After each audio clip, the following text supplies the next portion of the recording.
Hello everyone, कैसे हैं आप लोग। रैंकर्स यूट्यूब चैनल पर आप लोग का बहुत बहुत स्वागत है। आज हम बात करेंगे आंसर राइटिंग को संदर्भ में। बीपीएससी द्वारा जो क्वेश्चन पूछा जा रहा है और जो आंसर राइटिंग बच्चे कर रहे हैं, खासतौर पे जो हमारे ग्रुप में पेड ग्रुप है उसमें, तो कई सारी समस्याएं देखने को मिल रही है, जिसमें सबसे बड़ी समस्या है शॉर्ट आंसर राइटिंग का।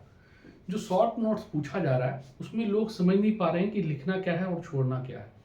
कुछ क्वेश्चन देखते हैं, उसके बाद फिर देखेंगे कि समस्याएं कहाँ कहाँ आ रही है। अगर आप भी यही गलती कर रहे हैं तो निश्चित तौर पे सुधार करना जरूरी है, क्योंकि आपके पास अब मात्र 6 महीना है और इन 6 महीना में ही पूरा ओवरऑल सिलेबस पूरा करना है, प्री का मेंस का। तो आंसर राइटिंग एक महत्वपूर्ण भूमिका के रूप में देखा जा सकता है।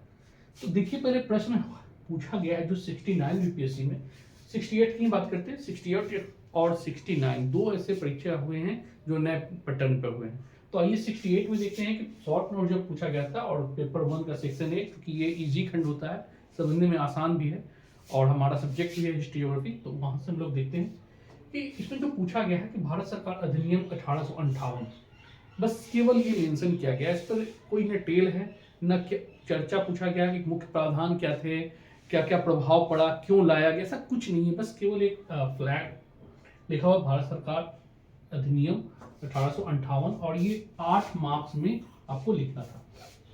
इसी प्रकार दूसरा प्रश्न देखें तो बिरसा मुंडा आंदोलन, 8 मार्क्स का ये भी है, बिल्कुल फ्लैट है। कारण, परिणाम, प्रभाव, स्वरूप कुछ नहीं मेंशन है। तीसरा प्रश्न देखते हैं इंडिगो नील विद्रोह, ये भी 8 मार्क्स का है और ये भी बिल्कुल फ्लैट है। इसी प्रकार चौथा पटना कलम शैली, 7 मार्क्स। और प्राचीन काल में पूर्वी भारत में गुहाओं का विकास, 7 मार्क्स।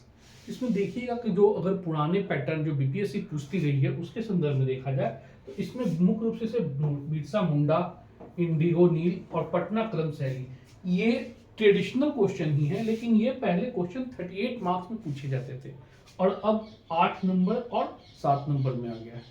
तो यहाँ पर काफी परिवर्तन देखने को मिल रहा है। जो कॉन्सेप्ट पहले बच्चों को बना हुआ था वो चीज अब नहीं लिख पाएंगे। क्यों? क्योंकि वो पहले जो लिखते थे वो लगभग 350-400 वर्ड तक, 450 वर्ड तक जाता था और उसको 70-80 वर्ड में, 90 वर्ड में लिखना एक कह सकते हैं कि टफ टास्क हो जा रहा है।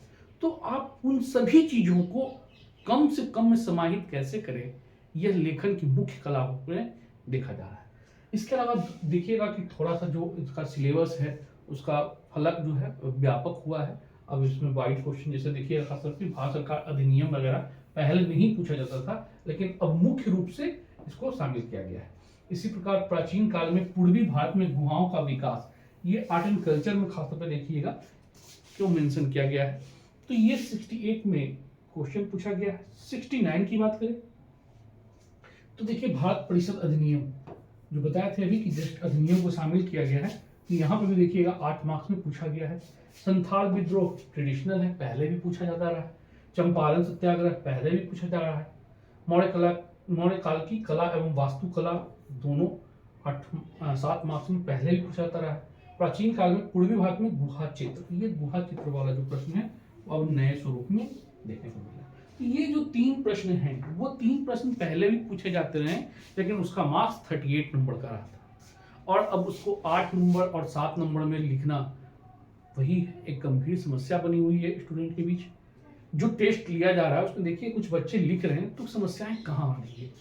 और सबसे बड़ी बात है कि इसको आप ना भी नहीं कह सकते हैं कि ये गलत लिखा हुआ है, क्योंकि अगर विशेषताएं हैं तो है, अब उसको संक्षिप्त करना, सारगर्भित करना, ये बड़ा मुश्किल हो जा रहा है। देखिए एक क्वेश्चन जो था वही पटना क्रम शैली की प्रमुख विशेषताओं को चिन्हित कीजिए। अब ये 8 मार्क्स का है और लिखा हुआ देख लीजिए लगभग 304 वर्ड में पूछा गया। उसमें भी देखिए विशेषता का जो डायग्राम वगैरह, तो ये अब 8 नंबर में डायग्राम बनाना कोई औचित्य नहीं है। इंट्रोडक्शन देखिए अभी भी वही चीजें चली आ रही है, लंबा सा इंट्रोडक्शन। अब इसको इंट्रोडक्शन अगर लिखते हैं तो बस एक लाइन काफी होगा। इसी प्रकार देखिए अब ये सब कलात्मक अब काम बहुत ज्यादा करने को नहीं है, यहाँ पर भी सुधार है। ये विशेषताओं को आप जितना संक्षिप्त कर सकें, और संक्षिप्त में ये नहीं कि काट कर हटा देना है, मेंशन सभी बातों को करना है, लेकिन मुख्य मुख्य प्रावधान को इस प्रकार से संजोना है कि कम शब्द में सभी क्षेत्र को उसमें व्यक्त कर दें। इसी प्रकार देखिए सीमाएं, कोई पूछा हुआ क्वेश्चन है भी नहीं, जरूरी भी नहीं था, तो ये थोड़ी सी अनावश्यक चीजें हैं। महत्व को बहुत ज्यादा वाइड नहीं कर सकते, एक आध लाइन में देख के निकल जा सकते हैं, क्योंकि यहाँ पर क्वेश्चन का सीधा प्रमुख विशेषता पर है। तो ये चीजें आप थोड़ा सा इसको ध्यान में रख के लिखिएगा। इसी प्रकार एक और क्वेश्चन देखते हैं परिषद अधिनियम वाला, जैसे 1909 का भारत शासन अधिनियम के प्रमुख विशेषताओं की चर्चा करें। इंट्रोडक्शन कुछ भी नहीं है, सीधे गायब हो गया, डायरेक्ट यहाँ अधिनियम पर आ गए। अब जो लिखा गया 1909 में भारत शासन अधिनियम को मार्लिन सुधार भी कहा जाता है, आप इसी को इंट्रो के रूप में भी दिखा सकते थे।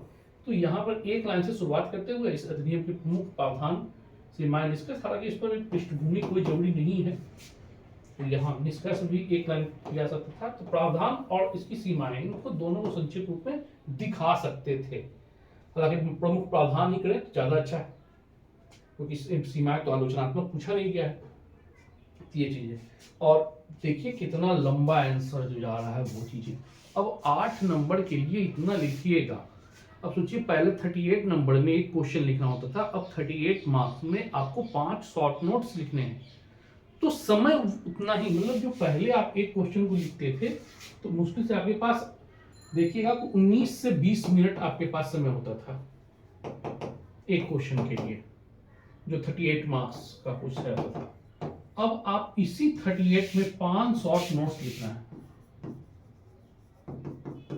अगर देखा जाए तो इन नोट्स का समय जो है, क्योंकि 5 का नंबर 38 आ रहा है और समय सीमा देखे हैं तो आपके पास टोटल वही 19 से 20 मिनट।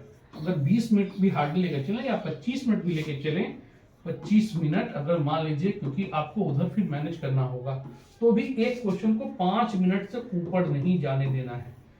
4.5 मिनट, 4 मिनट, 3.5 मिनट ज्यादा अच्छा है। तो 4 मिनट में आपको अगर पूरे प्रावधान को लिखना है तो बिना प्रैक्टिस का संभव नहीं है। इसलिए कहा जा रहा है कि बिना लेखन शैली का विकास किए हुए अब पास करना मुश्किल है। अगर आपको बीपीएससी में सफलता हासिल करनी है तो लिखना तो पड़ेगा। अब ये आप स्वयं से लिखें और या फिर किसी संस्थान से जुड़ के लिखें, लेकिन लिखना आपको पड़ेगा। तो ये कुछ चीजें थी जो बार बार समस्याएं देखने को मिल रही है, इसी को मैं चाहता कि आप लोगों के साथ शेयर करूं। बाकी आप